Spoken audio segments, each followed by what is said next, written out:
Pessoal, muito bom estar de volta, né? Eu acho que em quase 20 anos viajando, eu nunca tive um mês tão doido que nem esse. Como diz o provérbio apócrifo, trabalhando mais que cavalo emprestado, né? Bom, Braguinha, solta o manto para nós aí, porque minha maior preocupação de não ter luz era não poder pôr um fundo e não ter café. Então, mas agora vai dar certo. Pessoal, a gente tive quase 15 dias no Japão. A gente pôde servir o pessoal lá, conhecer um pouco da realidade.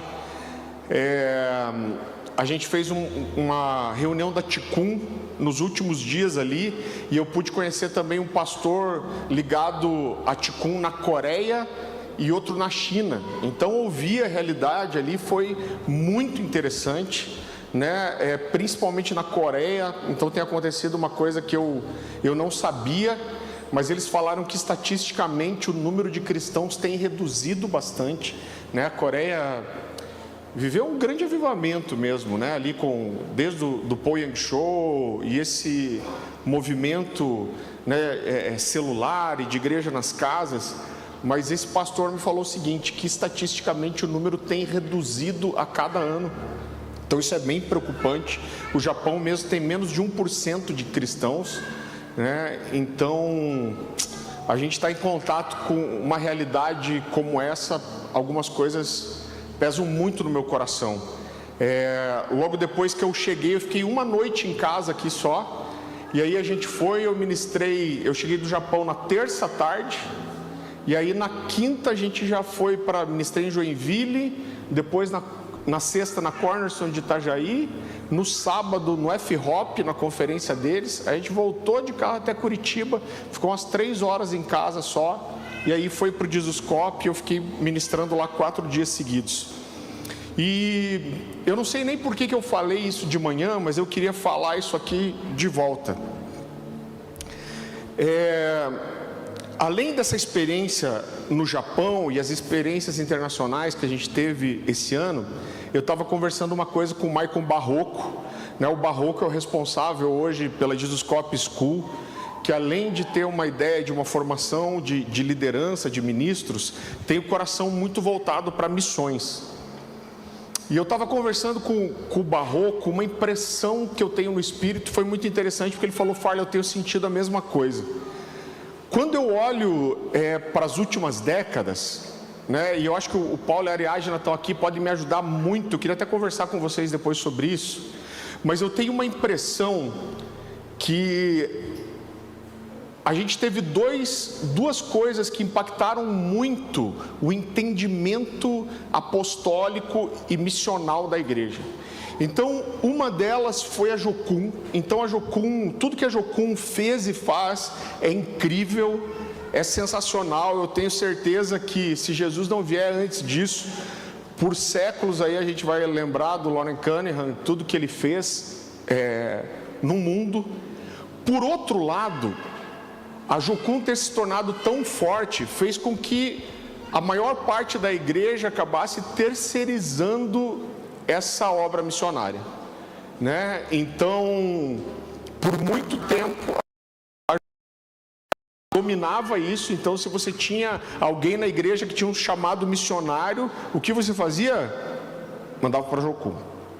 Por um lado, isso era muito positivo, porque igrejas que não tinham uma estrutura podiam ter para onde encaminhar essas pessoas. Com o tempo começou a acontecer outra coisa também. Então, pastores começaram a pegar pessoas muito problemáticas na igreja, que eles não sabiam como tratar, e fazer o quê? Mandavam para a Jocum também. Coitado da Jocum, né? Então, eu acho que uma terceirização. Você vê que as escolas missionárias das igrejas quase desapareceram. E junto disso, eu acredito que esse movimento de mega igrejas, ele é impressionante, porque você olha hoje, mesmo as igrejas pequenininhas, que não são mega igrejas, a imensa maioria delas sonha em ser uma mega igreja. Então isso trouxe muito coração para os pastores de olhar para dentro. Eu não quero lançar ninguém. Por quê? Porque eu quero ser mega, eu quero ser gigante. Então como que eu vou enviar alguém que é bom? Não, eu quero que todo mundo fique aqui, eu quero que as pessoas permaneçam aqui, eu foco tudo aqui para construir o que é mega. E quando eu olho para as Escrituras, querido, eu vejo que isso é totalmente o contrário daquilo que é o movimento apostólico e missional da igreja. Então, apesar de você sempre ver igrejas que abrem outras igrejas, esse entendimento de que a igreja, ela precisa ser apostólica, ela precisa ser missionária, para mim foi muito apagado, adormecido na igreja, né? Então, essa coisa de o coração da igreja, apesar de ter atenção, o cuidado para dentro, mas pulsar por missões, ele reduziu muito.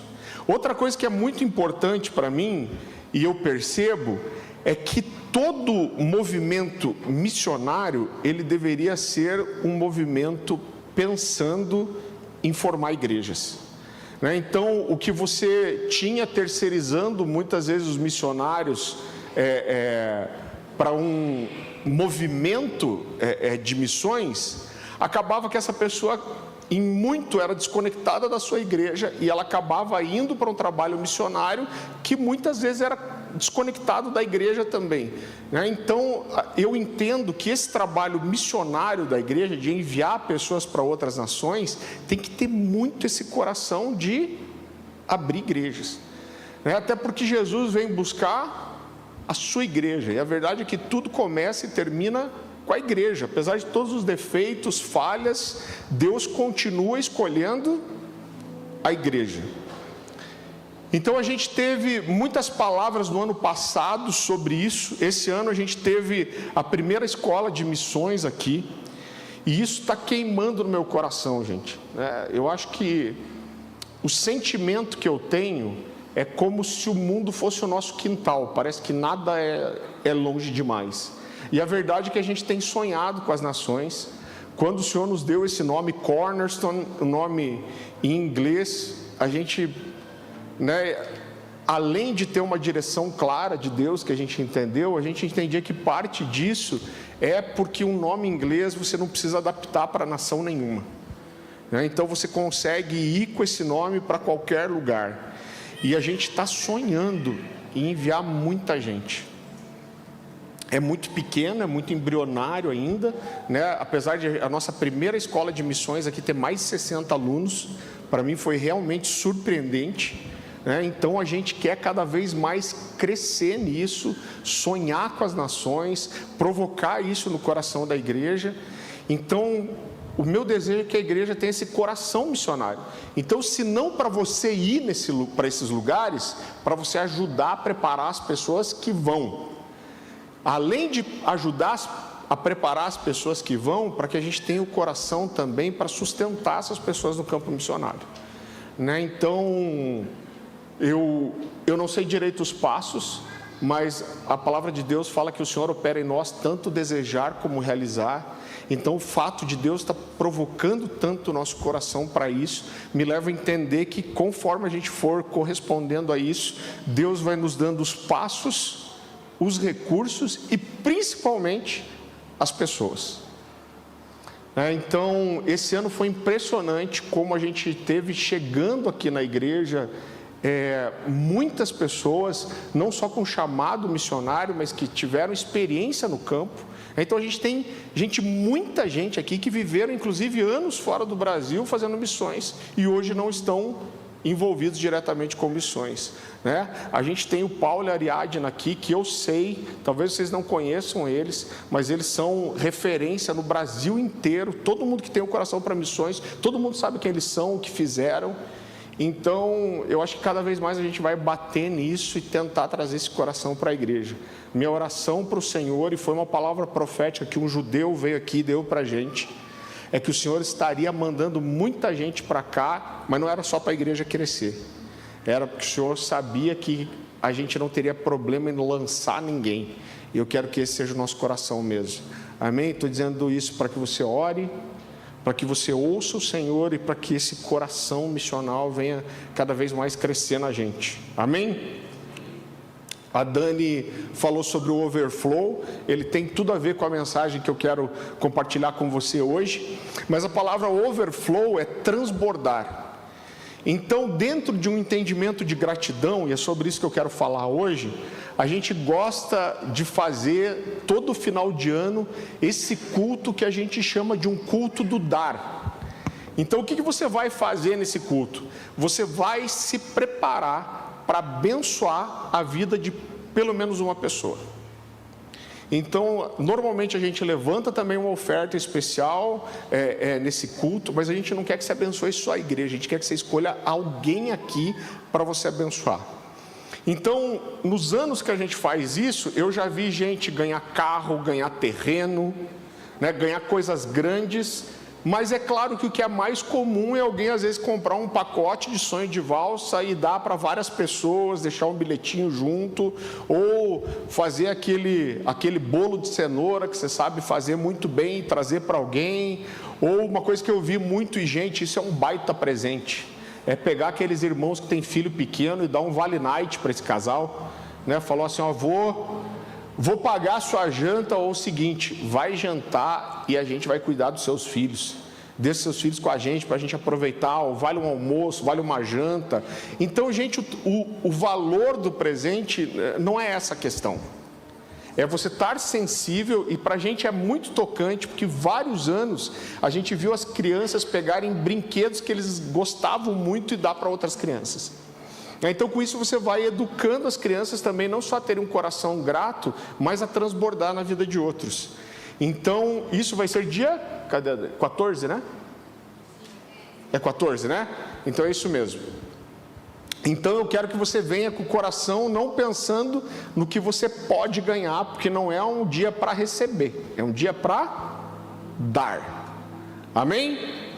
Então vamos lá, vamos para a palavra, gente. Levíticos capítulo 22.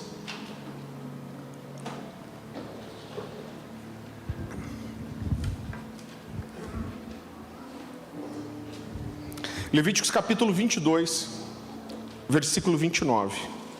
Gente, eu estou impressionado como caiu aquela árvore aqui na rua, derrubou poste, esses caras conseguiram restabelecer a luz tão rápido. Impressionante, né? Acho que todo mundo viu, né? Caiu a árvore aqui do ladinho, uma baita de uma árvore, levou o poste junto e tudo. Levíticos 22, 29. A gente vai ver algumas vezes na Bíblia essa expressão oferta de gratidão ou sacrifício de gratidão. Então a palavra do Senhor diz assim: quando vocês oferecerem um sacrifício de gratidão ao Senhor, ofereçam-no de maneira que ele seja aceito em favor de vocês. Queridos, a lei de Moisés, ela tinha muitas exigências, né? O livro de Levítico, ele é um livro estabelecendo a lei de Deus, e dentro dessa lei existiam várias exigências de Deus para o povo. Então existiam mandamentos que eram também exigências. Então, por exemplo, Deus pedia ali os dízimos, as ofertas, mas aqui nesse texto, quando a gente olha o contexto, não está falando de algo que era exigido pela lei, não era de uma coisa que era obrigatória, mas fala de uma ação voluntária, de uma oferta que expressava gratidão, de alguém que voluntariamente desejava ou escolhia ir além de entregar aquilo que Deus exigia. Então a exigência era parte da lei e você precisava fazer, mas aqui Deus está abrindo a oportunidade para pessoas que queriam ir além do que era exigido e entregar algo de bom coração e de forma voluntária. E esse texto vai chamar essas ofertas de gratidão ou sacrifício de gratidão. Algumas vezes a Bíblia vai trazer essa expressão, ou também a expressão ação de graças. Então eu quero que você vá comigo lá para Gênesis 28.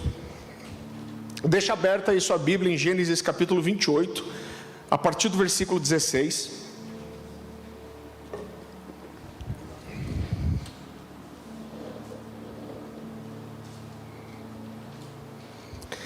Então deixa aberta a sua Bíblia e antes da gente ler o texto, eu quero só trazer o contexto para você, mas é um contexto muito conhecido. Então a Bíblia fala que Jacó aqui estava fugindo do seu irmão Esaú, né? A história é muito conhecida. Esaú vende o seu direito de primogenitura por um prato de lentilhas. É muita burrice, né, irmão? Se fosse ainda um churrasco, né? Mas logo por uma lentilha o cara vai trocar o direito de primogenitura. Depois disso, Esaú quer matar Jacó e Jacó foge. Ele foge e vai para o deserto. Eu quero que você entenda que a situação dele era muito difícil.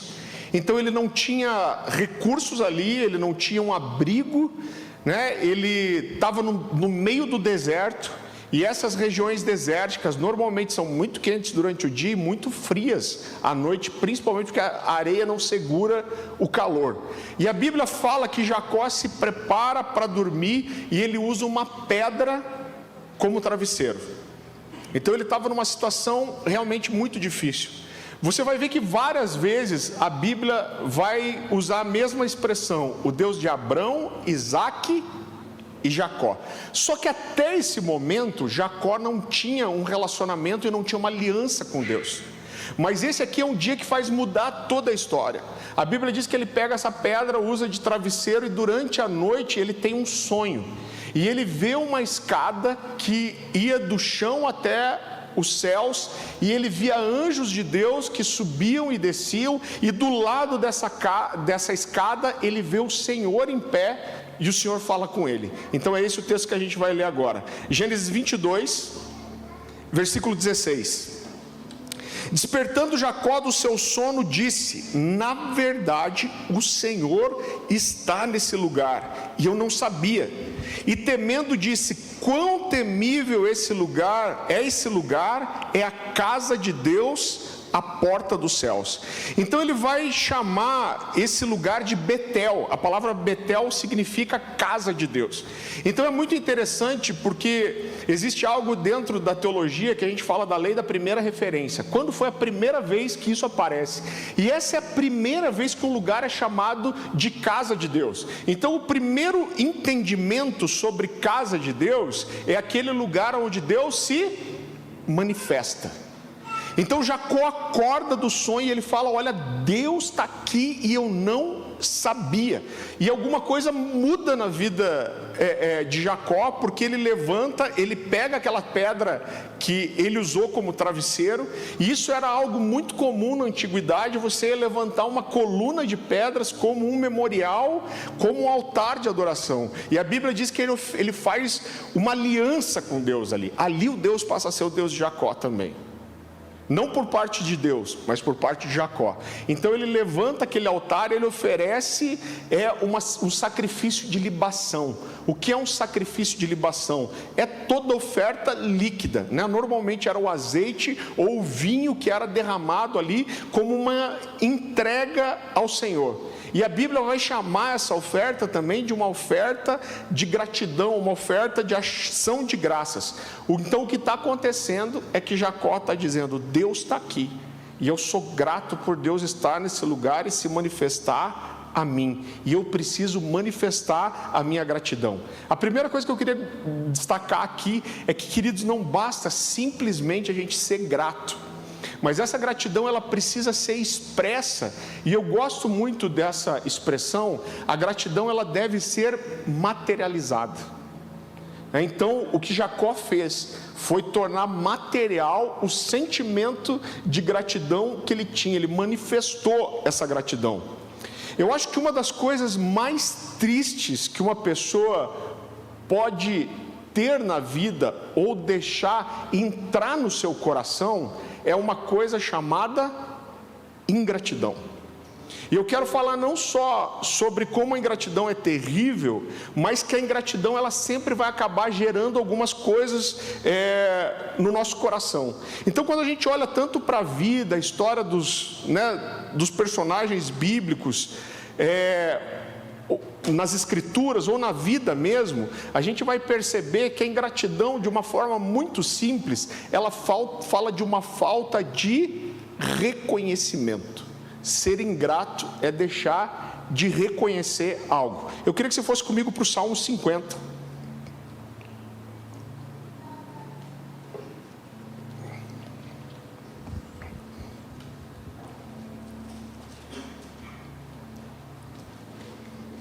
Salmo 50, versículo 23. A palavra do Senhor diz assim: o que me oferece sacrifício de ação de graças, esse me glorificará, e ao que prepara o seu caminho, dar-lhe-ei que veja a salvação de Deus. Queridos, a verdade é que a gratidão é uma chave espiritual. Por quê? Porque ela mostra que aquilo que Deus fez por nós foi reconhecido e gerou alguma coisa no nosso coração, que vem em consequência desse reconhecimento. Então a gratidão a Deus fala de reconhecer que Deus fez, fala de reconhecer que foi Deus e que é Deus. A ingratidão, por outro lado, ela vai gerar várias coisas na nossa vida, e eu quero começar a falar sobre essas coisas agora. Eu queria que você fosse comigo para Romanos capítulo 1. Eu acho que esse é um dos textos mais fortes que fala sobre a falta de gratidão, sobre a falta de reconhecimento de Deus. Romanos capítulo 1. A gente vai ler a partir do versículo 20. Esse texto é muito forte.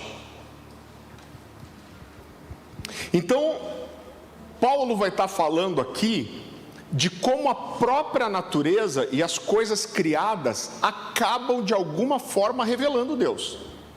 Então Deus se revela na natureza, nas coisas criadas. E Paulo está dizendo que mesmo não reconhecer isso e que isso vem de Deus, já traz uma consequência. Então vamos ler o texto. Romanos capítulo 1, versículo 20. Diz assim: porque os atributos invisíveis de Deus, assim como o seu eterno poder, como também a sua própria divindade, claramente se reconhecem desde o princípio do mundo, sendo percebido por meio das coisas que foram criadas. Tais homens, então ele vai falar daqueles que não reconhecem. Tais homens são, por isso, indesculpáveis, porquanto, tendo conhecimento de Deus, não o glorificaram como Deus, nem lhe deram graças, antes se tornaram nulos em seus próprios raciocínios, obscurecendo-lhes o coração insensato. Então é muito interessante que esse texto, ele vai falar de um nível de revelação de Deus, que não é um nível suficiente para gerar salvação. Então ele não está dizendo que olhar para a criação e reconhecer Deus é um reconhecimento e uma revelação suficiente para gerar salvação, mas mesmo não sendo suficiente para gerar salvação, é o suficiente para trazer condenação. Então ele está dizendo, olha, esse conhecimento de Deus que vem de olhar para a criação, e quando o homem tem a possibilidade de olhar para isso e não reconhecer que é Deus, ele se torna responsável por isso. E o fato de ele não reconhecer Deus e não ser grato por isso, vai mostrar que várias consequências dessa ingratidão vão passar a fazer parte da vida dessa pessoa.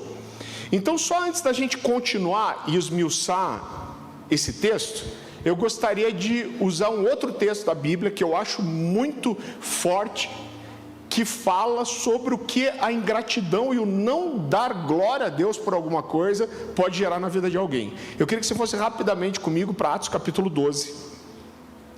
Esse texto está falando do rei Herodes, e a Bíblia está falando da consequência que veio sobre o rei Herodes não reconhecer quem Deus era e não glorificar ele. Então abra comigo lá em Atos capítulo 12, a partir do versículo 21. Então, quando a gente volta um pouco antes desse texto, a Bíblia vai dizer que Herodes foi ovacionado pelo povo como sendo uma divindade. E qual é o problema aqui principal? Não só o povo ter quase adorado ele, ou adorado ele como uma divindade, mas ele ter recebido isso para si mesmo e achado que era alguma coisa. E aí a Bíblia vai falar da consequência disso. Então, Atos capítulo 12, versículo 21. A palavra do Senhor diz assim: em dia designado, Herodes, vestido de traje real, assentado no trono, dirigiu-lhes a palavra, e o povo clamava: é voz de um Deus e não de homem. E olha o que a Bíblia diz: no mesmo instante, um anjo do Senhor o feriu, por ele não haver dado glória a Deus, e foi comido de vermes e expirou. Então, quando esse cara deixou aquele orgulho de quem ele era, do que ele estava recebendo, entrar no seu coração, ele não glorificou a Deus, a Bíblia diz que naquele momento um anjo do Senhor o feriu e ele foi comido de vermes. A Bíblia não traz mais detalhes sobre isso, mas Flávio Joséfo traz. Quem foi Flávio Joséfo? Flávio Joséfo foi o primeiro historiador dos hebreus, depois dos textos bíblicos. Ele era contemporâneo de Jesus e ele registra a história dos hebreus. Então, além de ele ser um sacerdote, ele era um historiador. E ele conta na sua história dos hebreus o que aconteceu com o rei Herodes.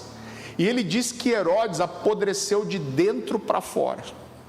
Ele diz que o seu ventre e os seus órgãos sexuais foram apodrecidos a ponto de juntar bicho nos seus órgãos. Então aquele bicho de carniça, ele diz que ele foi tomado por aquilo.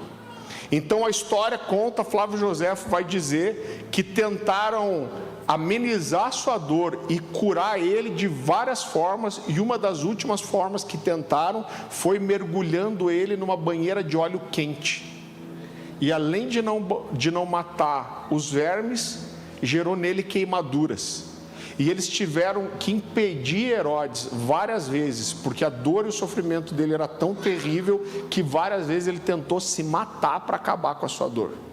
E a Bíblia diz que isso aconteceu porque ele deixou de glorificar ao Senhor e reconhecer a glória que era devida a Deus.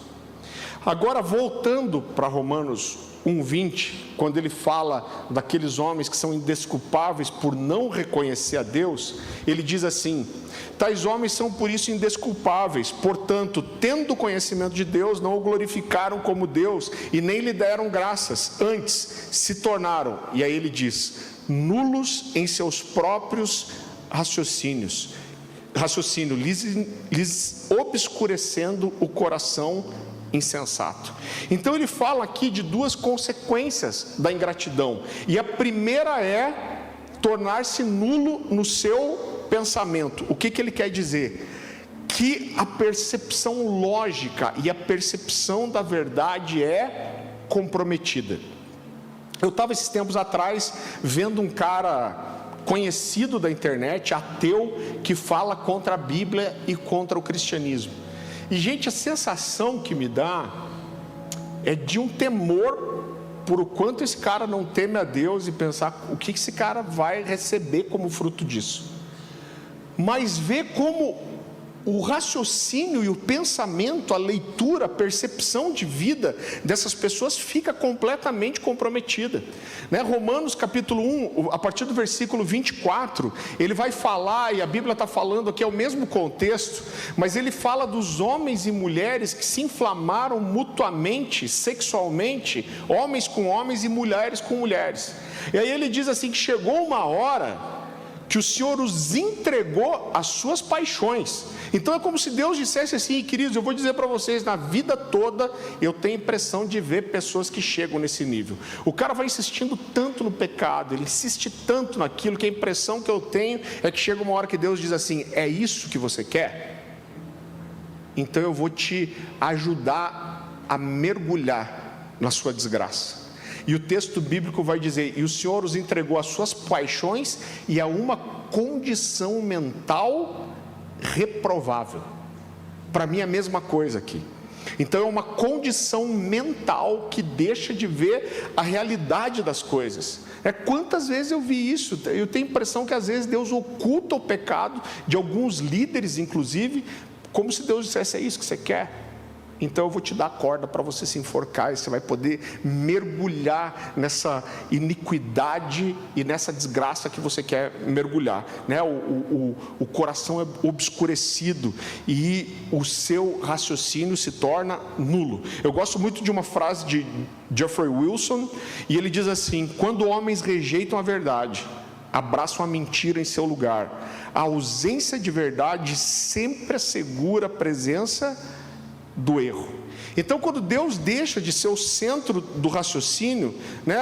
Ou seja, quando eu deixo de reconhecer Deus e deixar Ele fazer parte de todas as coisas, eu passo a criar um próprio raciocínio e uma própria lógica, uma compreensão de vida, onde Deus primeiro não é o centro e depois até quando Deus é excluído. Então eu passo a ter várias perguntas, como por que isso, por que aquilo, né? Ou como eu resolvo isso, como eu resolvo aquilo, ou o que vai acontecer, e você percebe que em todas as respostas que você tenta achar, Deus já não está mais fazendo parte de nenhuma delas.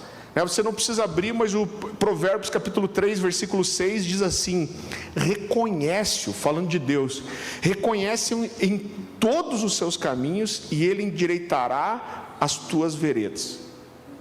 Você já passou por uma situação onde você tem um problema, um desafio na sua vida, e aí depois que você tenta tudo, todas as alternativas, toda a sua criatividade, todas as pessoas que você podia buscar ajuda, todas as formas que você podia ter de recurso para resolver aquilo, e quando nada dá certo, você fala assim: acho que eu vou orar. Então, orar acabou sendo a última alternativa. Então, alguém já disse assim, que a gente fala tanto de fé, mas a gente acaba organizando a vida de uma forma que a fé seja desnecessária. Você não quer precisar da fé, e isso acaba sendo uma falta de reconhecimento de quem Deus é, né? Então, a Bíblia diz que depois, o que Paulo está mostrando para nós aqui, é que depois do pensamento se tornar nulo, aquilo que estava só no nível da mente, essa ingratidão, ela desce e ocupa o coração. E aí ele diz: e o coração se torna obscurecido e insensato, né? Então o que estava só na mente passa a tomar o coração. E eu não sei se você já percebeu, mas gente, isso é uma regra. Quando você conhece pessoas que são ingratas, se essas pessoas ainda não são, né, se elas passaram a ser ingratas, a consequência da ingratidão é que essas pessoas vão sempre se tornar pessimistas, amargas, arrogantes, egoístas. O que isso significa? Que o coração foi contaminado, e a ingratidão vai gerar todas essas coisas, né? E a consequência posterior disso é que a fé e a alegria são comprometidas também. Então você pode perceber que pessoas que se tornam ingratas, se tornam amargas, às vezes elas não necessariamente apostataram da fé no sentido de pensar que Deus não existe, mas elas passam a acreditar que Deus pode fazer coisas para qualquer um, menos para elas. Elas podem até acreditar que Deus existe, mas elas têm dificuldade de acreditar que Deus se importa com elas e vai fazer alguma coisa. Então a ingratidão gera essas pessoas amargas, infelizes, e elas acabam só conseguindo ver o lado negativo da vida, e não só da vida. Eu gosto muito de uma frase que eu ouvi num filme daqueles tipo Sessão da Tarde mesmo, e alguém disse assim, eu falei: puxa, isso é um bom pensamento. Ele dizia assim: eu prefiro ser pessimista e ser otimista e estar errado, do que ser pessimista e estar certo. Então meu pensamento é esse também. Mas essas pessoas ingratas, elas se tornam amargas, elas começam a só conseguir ver o lado negativo, e não só das coisas. Elas passam a ver o lado negativo, só o lado negativo das pessoas, só o lado do negativo da vida. Irmão, essa acaba sendo uma marca e um pontapé para a apostasia, que é o deixar de reconhecer a Deus. Quando Paulo fala da apostasia dos últimos dias, e ele fala de todo pensamento ruim, de toda maldade que entraria na vida das pessoas, uma das coisas que ele põe no meio desse bolo de desgraça é a ingratidão. Então eu quero que você vá comigo para 2 Timóteo capítulo 3.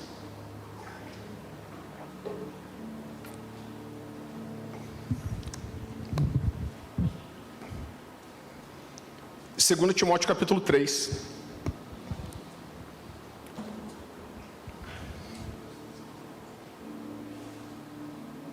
partir do versículo 1. Paulo está falando para Timóteo sobre toda a desgraça que viria sobre o mundo e a apostasia dos últimos dias. Ele diz assim: sabe, porém, isso, nos últimos dias sobrevirão tempos terríveis, pois os homens serão egoístas, avarentos, jactanciosos, arrogantes, blasfemadores, desobedientes aos pais, ingratos, irreverentes, desafeiçoados, implacáveis, caluniadores, sem domínio de si, cruéis, inimigos do bem, traidores, atrevidos, enfatuados, mais amigos dos prazeres que amigos de Deus, tendo forma de piedade, negando-lhe entretanto o poder. Foge também destes. Só gente boa.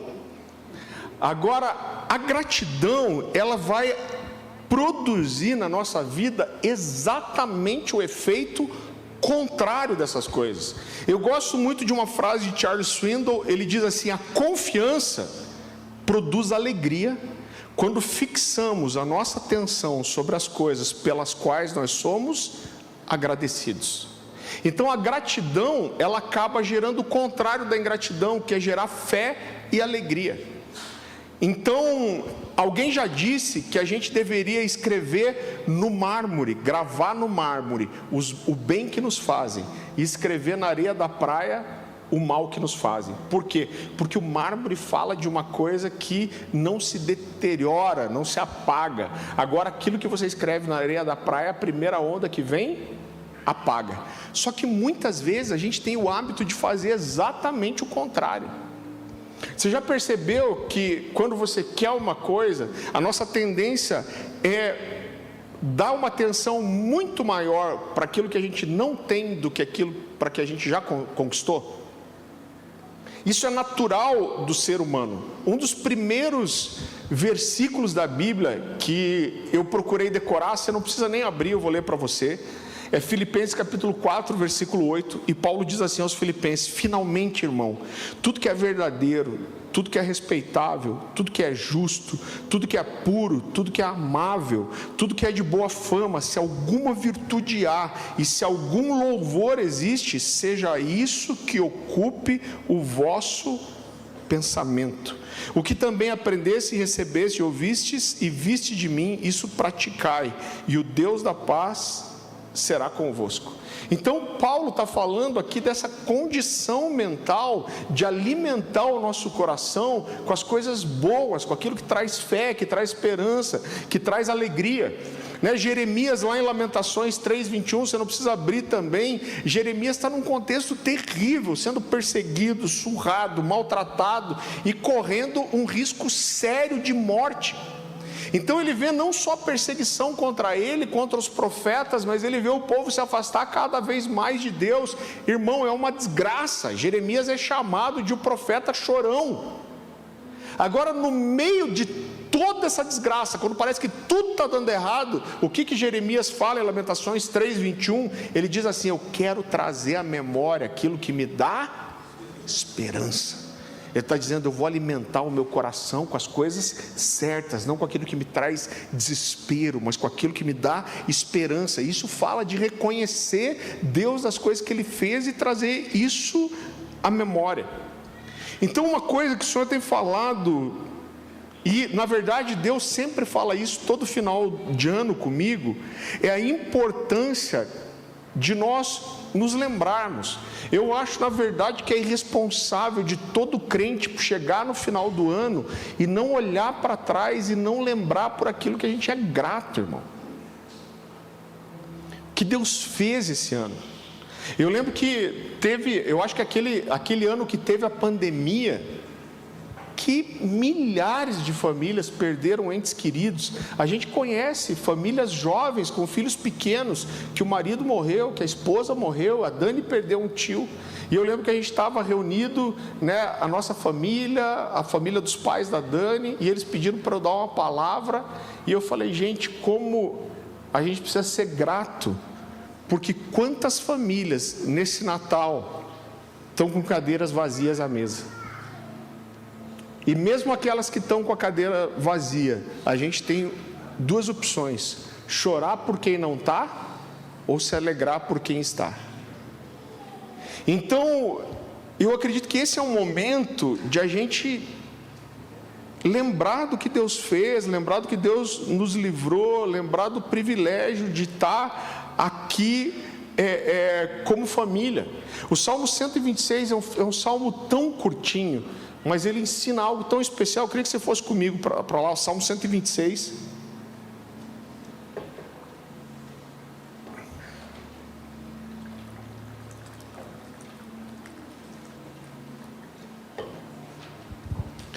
Salmo 126, a gente vai ler a partir do versículo 1.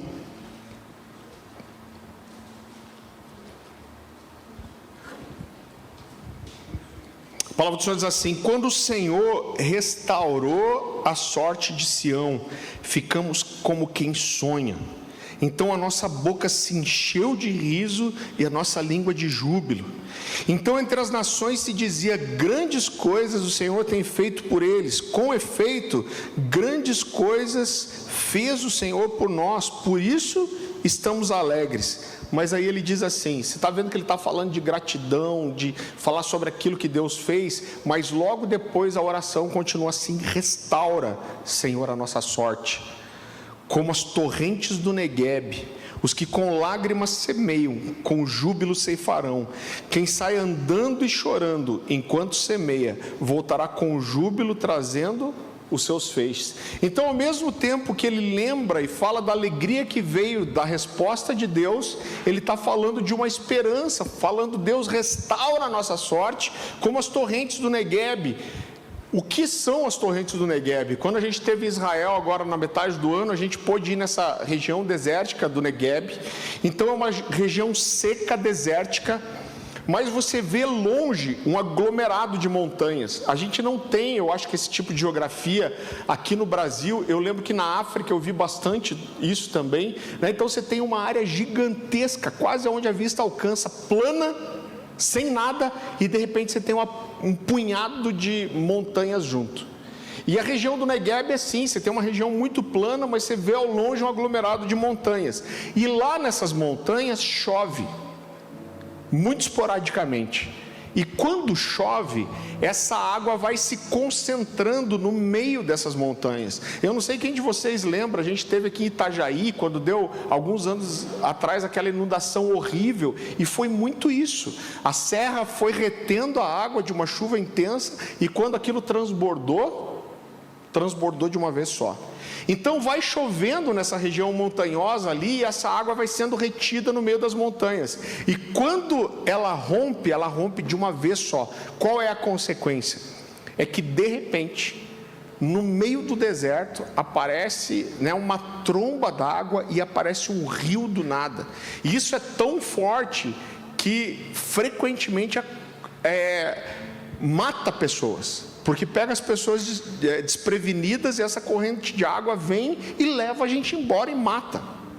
Então, o que o salmista está dizendo aqui é: o Senhor restaura a nossa sorte. O Senhor é como aquele que faz de repente, do nada, surgir um rio no meio do deserto. Então é isso que o salmista está fazendo, ele está trazendo essas coisas à memória, e ele está falando de um júbilo que nasce em consequência disso. Então o júbilo fala de adoração, e adoração fala de ser grato, de reconhecer a glória que é devida a Deus. A adoração, ela nasce de revelação, de conhecimento de quem Deus é, do que Deus faz, e isso gera adoração. E queridos, o Senhor tem me falado muito sobre isso, sobre a importância constante de lembrar, de trazer a memória. Então, quando você olha para o Antigo Testamento, ele vai trazer isso até mais do que o Novo. Então, quando você olha para o Antigo Testamento, várias coisas Deus estabeleceu, não só para que o povo trouxesse coisas à memória, mas dizendo: olha, vocês vão celebrar isso porque vocês precisam se lembrar. Então, a festa da Páscoa, que os judeus celebram até hoje, milhares de anos depois, nasceu como uma celebração do livramento do povo de Israel da escravidão do Egito. Então, com isso Deus está dizendo: vocês vão ano após ano celebrar, porque vocês precisam se lembrar. Então vocês não podem esquecer, vocês precisam lembrar do que eu fiz. E quando a gente olha para o Antigo Testamento, Deus estabeleceu mais festas do que jejuns. Existiam jejuns? Existiam, mas as festas o número de festas era maior, e todas as festas apontavam para uma coisa que Deus fez, e o povo precisava se lembrar. No Novo Testamento, o principal memorial que a gente tem, e na verdade talvez o único memorial estabelecido como sacramento, é a ceia. E eu costumo dizer que a ceia, ela fala de passado, presente e futuro, mas as três coisas falam de trazer algo à memória. Então Jesus fala assim: vocês vão cear em memória de mim. E o que a gente lembra na ceia? A gente lembra que Jesus morreu por nós e nós fomos salvos. Passado. Presente, o que a gente precisa lembrar? Que o presente nos diz que Jesus está vivo e conosco, e nos lembra que no futuro esse Jesus voltará, e toda lágrima cessará, e não haverá mais dor, nem sofrimento, e nós vamos habitar com Ele para sempre. Então, quando Jesus estabelece a ceia como um memorial, Ele está dizendo vez após vez, ceia após ceia, pão após pão, cálice após cálice, mesa após mesa, vocês precisam se lembrar.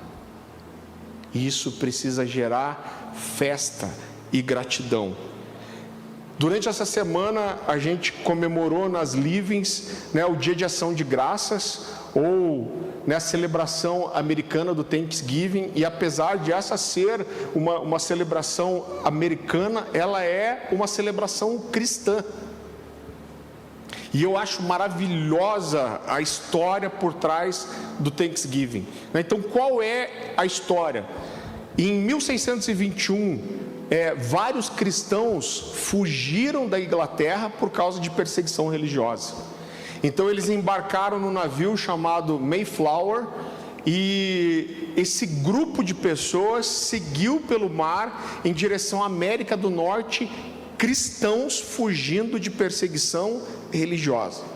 Só que eles não contavam com o inverno rigoroso que eles iam encontrar na América do Norte. E nesse caminho, mais ou menos metade das pessoas morreram por causa do frio.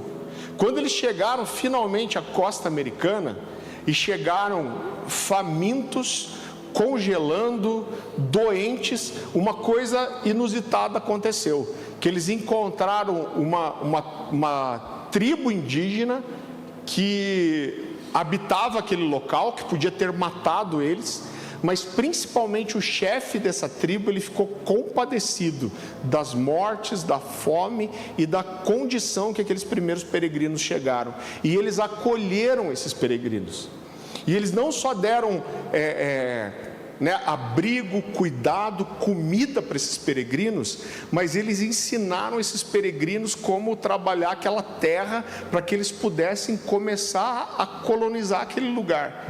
E em 1621 mesmo, alguns meses depois, esses primeiros colonizadores, eles fizeram a primeira colheita. E quando eles colheram os primeiros frutos, que não eram muitos, mas perto de quem achava que ia morrer de fome, quando eles conseguiram essa primeira colheita, eles fizeram 3 dias de festas, e eles celebraram junto com esses índios. E tradicionalmente se diz que esse foi o primeiro Thanksgiving, a primeira reunião de ação de graças, uma ação de graças a Deus. E até esse momento isso não era um feriado. Na verdade, mais de 100 anos depois, em 1789 só, George Washington foi estabelecer aquilo como uma data de comemoração nacional, para se lembrar de onde eles vieram, para lembrar de como aqueles peregrinos chegaram e o que eles passaram para aquela nação, para que aquela nação começasse a ser construída. E queridos, passam quase 100 anos de volta. Em 1863 é que Abraham Lincoln estabelece o Dia de Ação de Graças como um feriado. Agora é muito importante aqui, qual era o contexto? Era o contexto de guerra civil. A guerra civil acontece do sul dos Estados Unidos contra o resto, Isso, não sei se isso te lembra alguma coisa, né? Mas o país se dividiu principalmente por causa da escravatura, e eu não consigo nem imaginar o que é uma guerra civil. A gente fica já muitas vezes incomodado, ferido, desgostoso por ver a polarização no Brasil, política. E agora você imagine o que é uma nação se dividir a ponto de se matarem, gente. Então você tinha o país aqui dividido em dois, e você tinha famílias perdendo seus filhos e vendo desgraça todo dia dos dois lados. É a própria nação lutando contra si. E nesse momento, Abraham Lincoln estabelece o Dia de Ação de Graças como um feriado nacional. O que ele queria fazer? Ele queria que houvesse uma pausa no meio de todo aquele sangue, de toda aquela loucura, para que as pessoas se lembrassem de algumas coisas. O pensamento dele era: olha, a gente não vai sobreviver a essa guerra civil se a gente não aprender a se lembrar e a ser grato. Então, eu não sei o quanto isso é celebrado hoje nos Estados Unidos com essa clareza, mas a celebração do Dia de Ação de Graça, ela falava de três coisas. Falava primeiro da gratidão a Deus, de reconhecer Deus em todas as coisas.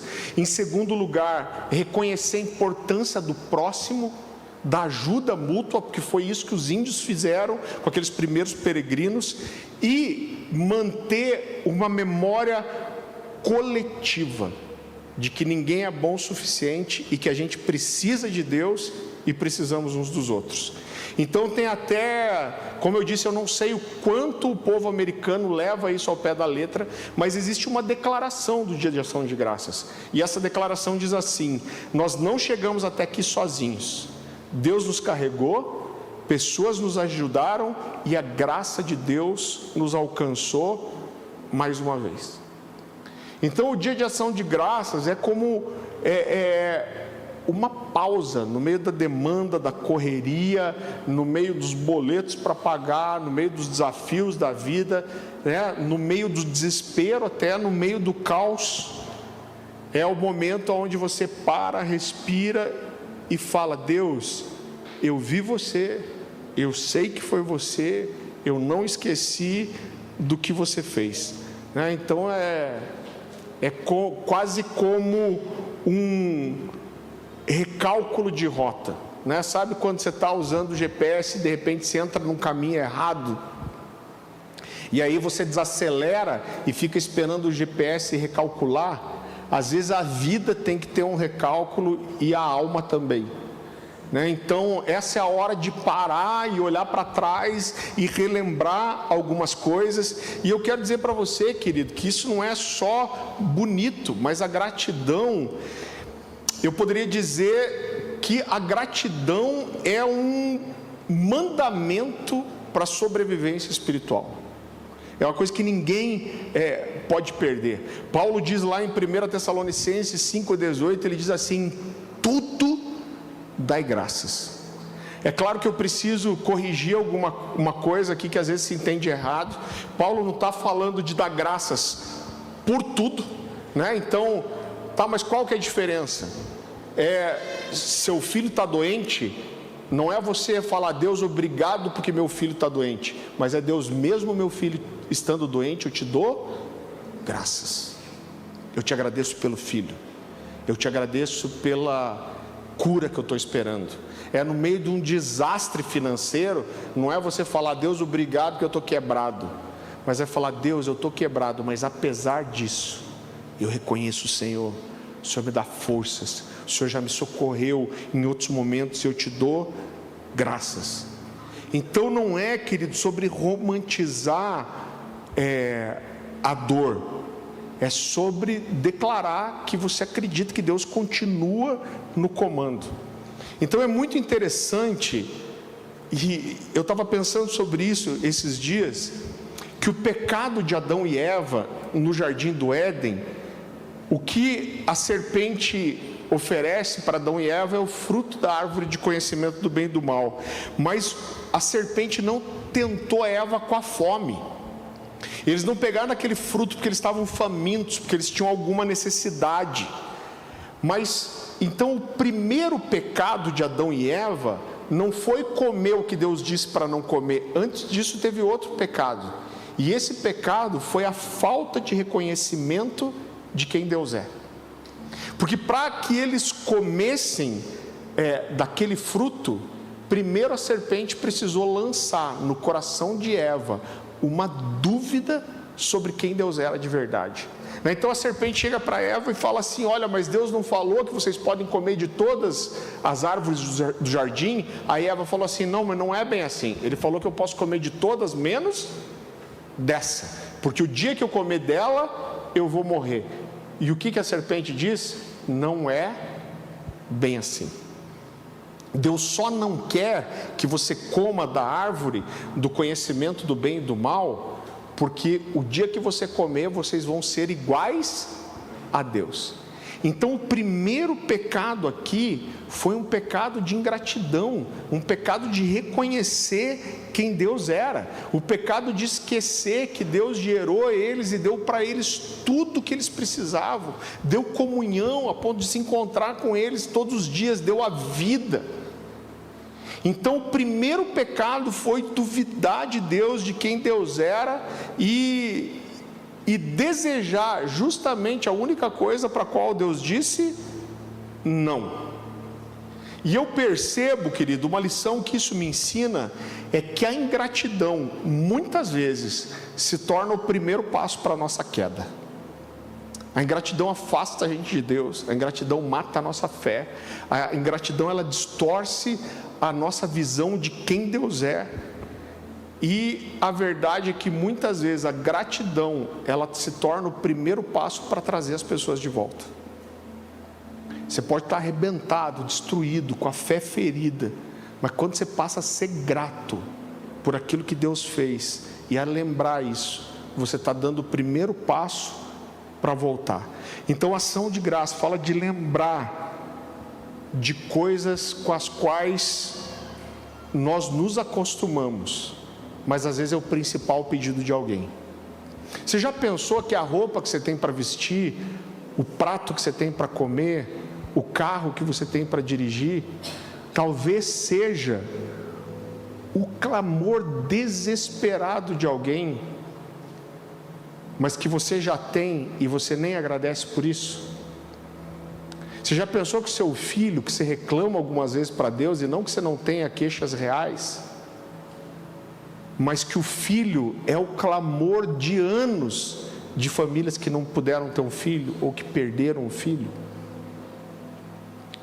Então muitas vezes, mais uma vez, aquilo que a gente já se acostumou a ponto de não dar valor e não agradecer a Deus por isso, às vezes a gente esquece que isso muitas vezes é o clamor desesperado de alguém. Você já percebeu que às vezes quando a gente precisa de alguma coisa de Deus e você oferece uma oração desesperada, e eu não sei você, mas eu já tive momentos de desespero que eu orei com tanta intensidade, com lágrimas, que quando eu terminei a oração, acho que todo mundo passa por isso, eu falei: caraca, essa oração foi boa, se eu fosse Deus, essa eu respondia. Você já se sentiu assim? Eu já me senti assim várias vezes. Só que às vezes a gente é tão desesperado, você ora tanto por alguma coisa, e quando Deus faz, você não tem nem 10% da mesma intensidade para voltar e agradecer a Deus por isso. Uma coisa que eu e a minha esposa temos, a gente tem um padrão, querido, de vida. Então, eu estou viajando há quase 20 anos, mas eu acho que é mais ou menos uns 15 anos, o recurso financeiro que eu nunca cobrei para pregar em lugar nenhum, mas é normal eu viajar, pregar, as pessoas me ofertarem, eu vendo material. Então, uns 15 anos mais ou menos, essa parte itinerante do meu ministério, ele é uma parte indispensável das nossas finanças. Então não é um extra.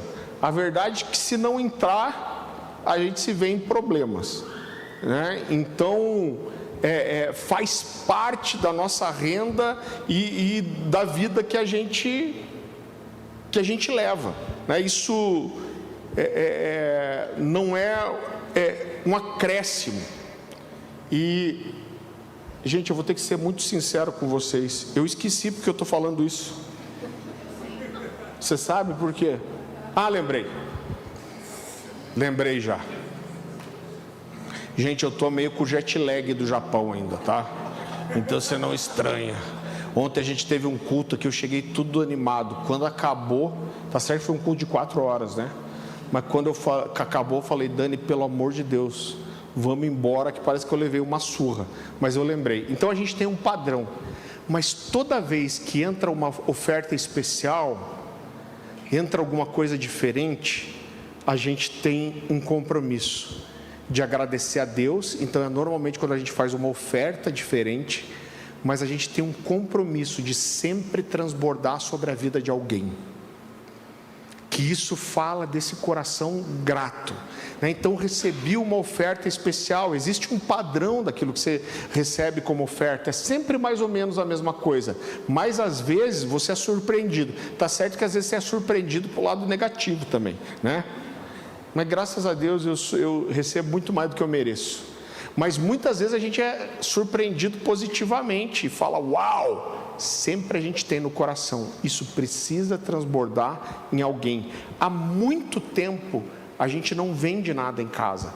Quando a gente consegue trocar alguma coisa, né, trocar um sofá, uma TV, alguma coisa, a gente nunca vende o que tem. A gente sempre dá de presente para alguém. Apareceu umas promoções de Black Friday aí, e a gente comprou uma lavadora de roupa nova. Cadê minha música? Agora voltou o som. Gente, eu não tenho um diagnóstico, mas assim, como diz o Alessandro Vilas Boas, o Alessandro fala para mim: ó, Farley, o que é exatamente eu não sei, mas normal você não é, eu tenho certeza, né?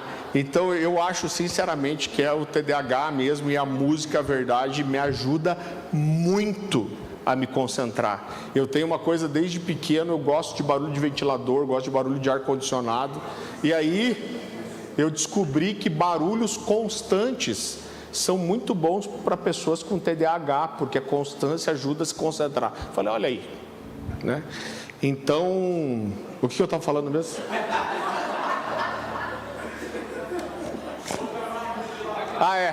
A gente comprou uma máquina de lavar, porque a nossa máquina de lavar estava quase virando um veículo de transporte, porque quando ela começa a bater a roupa para centrifugar, a máquina sai andando, né? Então, assim, provavelmente não é uma coisa que tem um conserto até simples, mas cara, com 3 crianças em casa, né, essa máquina ela é uma heroína da fé, né? Então, mas aí a Dani falou: olha, tem uma máquina em promoção aqui em 24 vezes para pagar até o milênio. A primeira coisa que eu perguntei: você acha que a gente pode dar um jeito dessa aqui e dar para alguém? Porque a gente sempre quer abençoar alguém de alguma forma. Às vezes a máquina que a gente está louco para trocar é o que alguém está precisando. A gente já fez inclusive o arrumar primeiro para depois dar para alguém. Então, esse princípio, querido, ele precisa entrar no nosso coração, materializar a gratidão e o louvor a Deus. Então, eu acho insensato chegar no fim de ano, nessa época de mudança de estação, e você não lembrar pelo que você é grato, lembrar pelo pão na mesa, lembrar da porta que abriu, lembrar das lágrimas que você derrubou e Deus transformou numa semente de verdade, como a Bíblia fala, aqueles que semeiam com lágrima, né? Com júbilo colhem os seus feixes. Lembrar daquela oração intensa, desesperada, que você não precisa mais fazer. Então, ação de graças é olhar para a vida e dizer para Deus: Deus, eu reconheço a sua mão, eu te reconheço nos detalhes, e talvez a minha única oração nesse dia é dizer: obrigado, Deus, obrigado. Eu não quero pedir, eu não vou cantar porque eu vou acabar com tudo que eu fiz certo até agora. Cadê o Bigoda? Ô Bigoda, sabe, se toca aquela música do... Esqueci. Hã? Pra você vir aqui, ou você quer cantar de lá?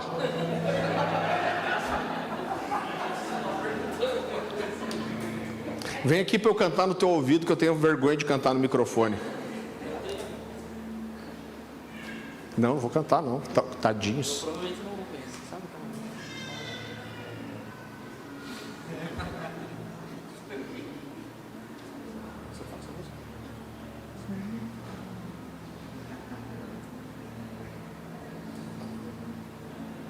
Aguenta aí, tá, gente?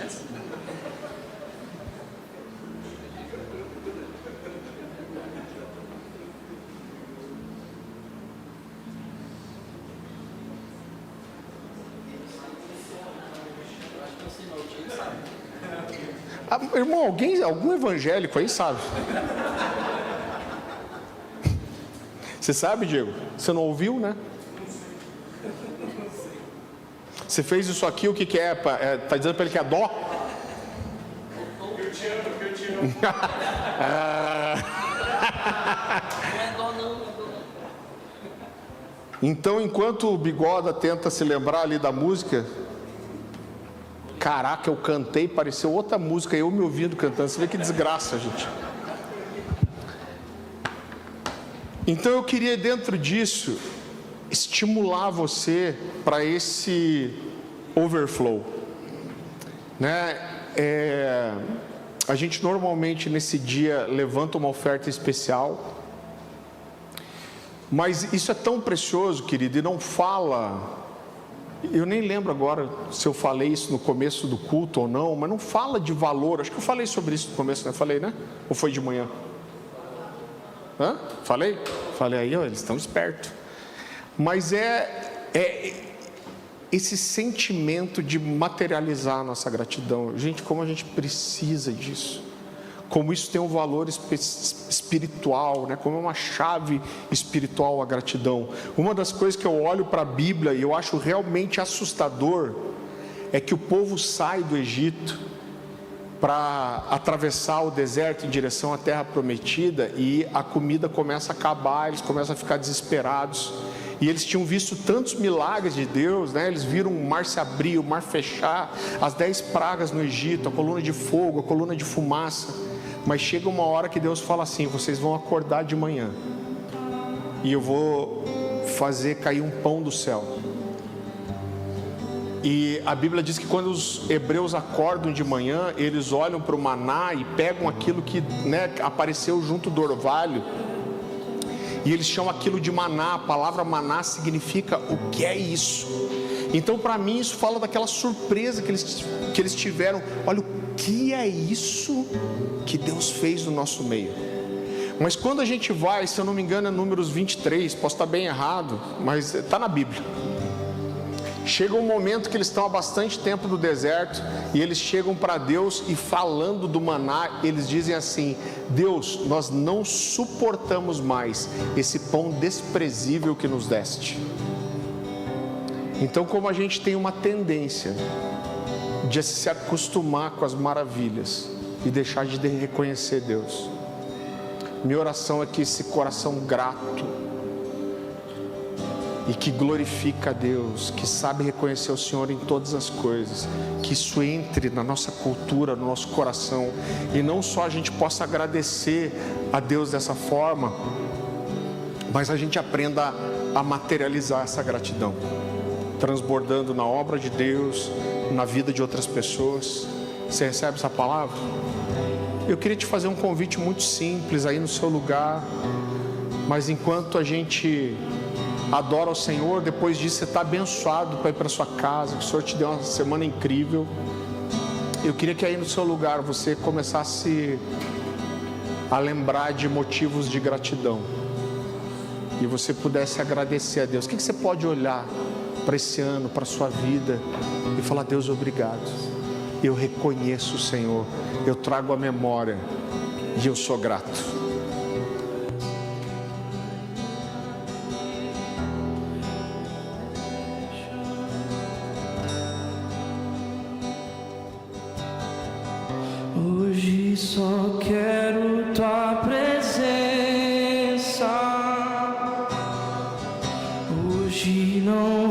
te pedir nada, só quero levantar a minha voz pra te dizer que a tua graça já me basta. Eu só quero tua presença. Hoje não vou te pedir nada, só quero levantar a minha voz pra te dizer que a tua graça já me basta. Eu não quero mais sair daqui. Eu não quero mais sair daqui. Eu não quero mais sair daqui. Me deixa orar. E eu não quero mais. Eu não quero mais sair daqui. Eu não quero mais sair daqui. Me deixa orar. Eu só quero tua presença. Hoje não vou te pedir nada, só quero levantar a minha voz pra te dizer que a tua graça já me basta. Eu só quero tua presença. Hoje não vou te pedir nada, só quero levantar a minha voz pra te dizer que a tua graça já me basta.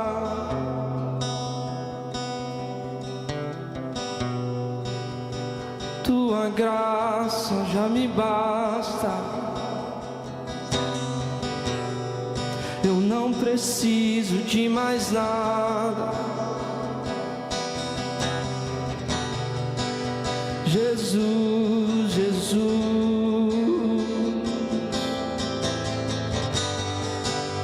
a tua graça me basta. A tua graça me basta. Eu não preciso de mais nada. Jesus, eu não quero.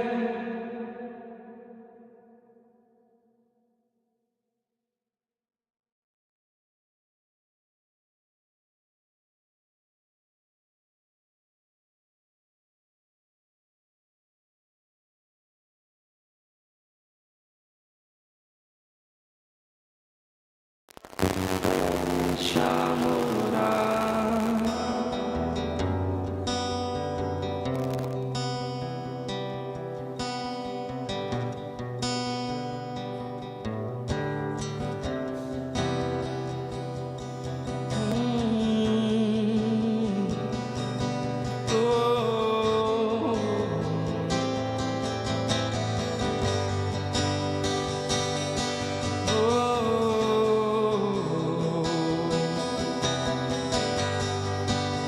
Tu és suficiente.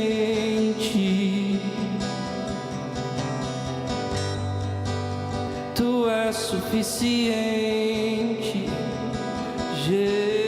Jesus. Tu és suficiente.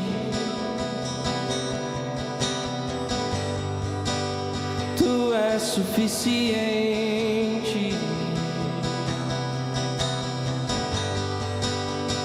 Oh, obrigado, Jesus. Obrigado, Jesus.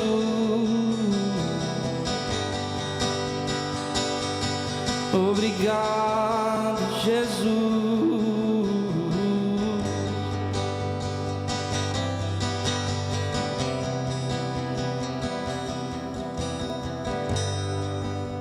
Tu és suficiente.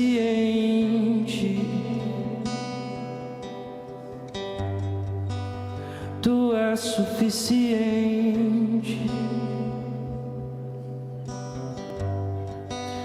Tu és suficiente.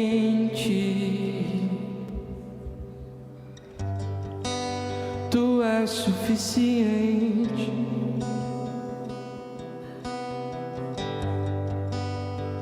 Jesus.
Tudo que eu tenho aos seus pés,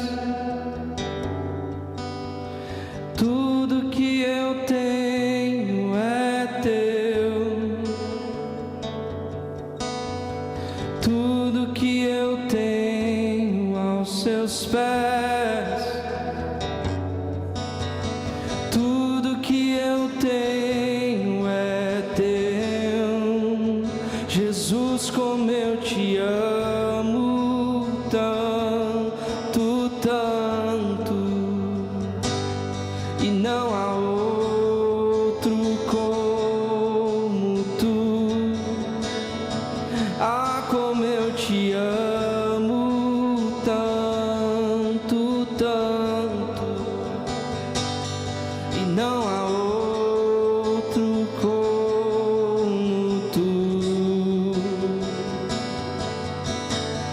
tudo que eu tenho aos seus pés. Tudo que eu tenho é teu. Tudo que eu tenho aos seus pés.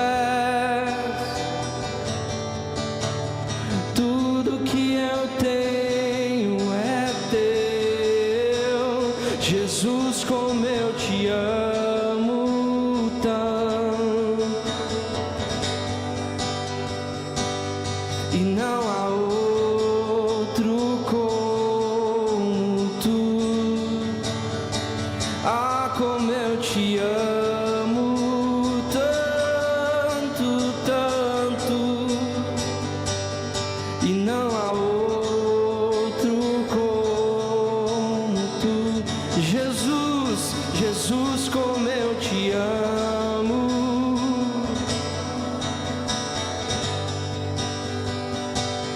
E não há outro como tu. Ah, como eu te amo tanto, tanto. E não há outro como tu. Não há.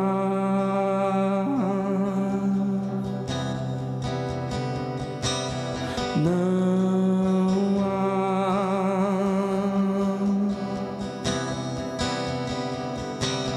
Não há.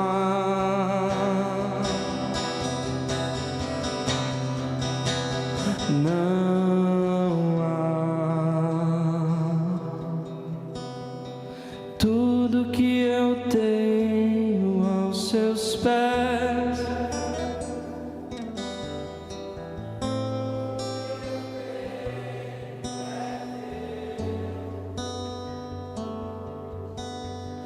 Tudo que eu tenho aos seus pés. Tudo que eu tenho é teu. É tudo teu, Jesus.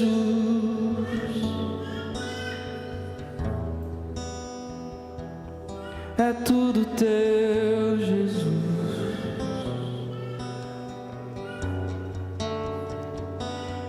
Nós somos gratos por tudo.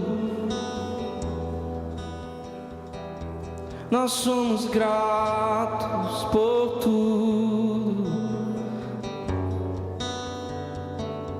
Pois temos tudo em ti, Jesus.